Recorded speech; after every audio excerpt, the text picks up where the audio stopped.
powerful brand image will act as the multiplier in your business. This means that if everything else about your business is above average or better, your revenues will grow exponentially with a powerful brand image. Some companies build their image by bombarding people with advertisements. If you take a subway or a taxi in New York, you probably have seen Casper mattress ads everywhere. This kind of ad campaign over many years may cost millions of dollars. This is obviously not an option for someone who's trying to start a food truck. This chapter is about the other way to build your brand image, which won't require you to sell a kidney or take out a second mortgage on your home. I know everyone loves to hate on Starbucks, but it's actually the perfect example of a food and beverage company that has created a very powerful brand image. Gotta love the box. What? It's like a slang for Starbucks. They're all over the place. Oh man, that place is like the promised land to me. What a business model too.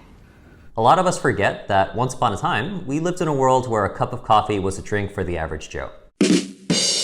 It was brewed in large pots and served in diners and delis. Brands like Folgers and Sanka. Don't you wanna Sanka? It doesn't keep me up at night, but it helps me poo. Dominated the market with instant coffee. Teenagers would use their allowance to buy soda, not coffee. Then came Starbucks, and they changed the entire game. You'd be a fool if you think that Starbucks just sells coffee. No way, Jose. Starbucks sells an image. It sells hype. It sells status. If you don't know what I'm talking about, go to any country that just got its first Starbucks. You'll see customers wait online for hours. They take selfies with their frappuccinos, and they strut the streets making sure that the Starbucks logo on their cup is clearly visible to anyone passing by. So how did Starbucks achieve this level of pull with their customers? Well, it did what all powerful brands do. First, start with a great product. Yes, I know Starbucks loves to come up with weird, trendy drinks like the Mango Dragon Fruit Refresher or the Cherry Blossom Latte. But when it comes to coffee, Starbucks takes itself very seriously. In early 2008, it shut down all of its 7,100 locations to retrain its baristas how to properly make espresso shots and steam milk. It cost Starbucks an estimated $6 million in revenue. $6 million in lost revenue, just so they could serve you the perfect latte. Really? For your food truck, your product is obviously your food. This means you should constantly be working on perfecting your dishes, even months or years after you start selling them. If your sales start lagging, don't think about adding new things to your menu. Instead, improve the menu items you already have. Second, have a cohesive brand image. You won't see a Starbucks with bright neon colors or shag carpets. Each location may look different, but they are all modern and upscale, which is what allows them to command $3 for a cup of coffee. To have a cohesive brand image for your truck, ensure that everything from the font on your menu to your food packaging to the way you display your drinks all convey the same message. On Wednesdays, we wear pink.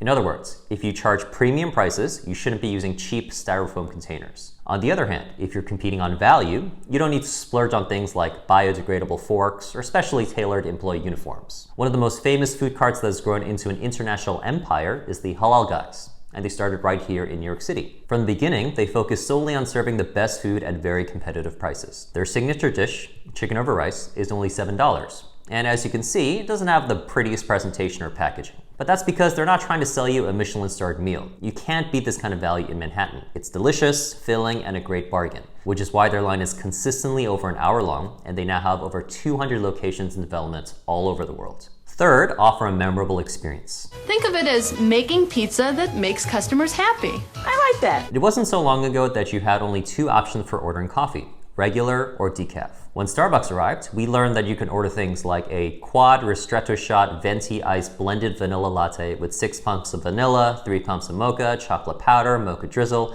built upside down. They made you learn a new language just to place your order, but once you became fluent, it made you feel like an insider. You were hooked. And they even call you by your name. Ordering a drink is, of course, just one aspect of the entire customer experience at Starbucks that leaves a positive impression on you. For your food truck, think about how you can keep customers coming back even if you sell the same food as everyone else on that block. How can you make each transaction smoother? How can you make each customer feel like a regular?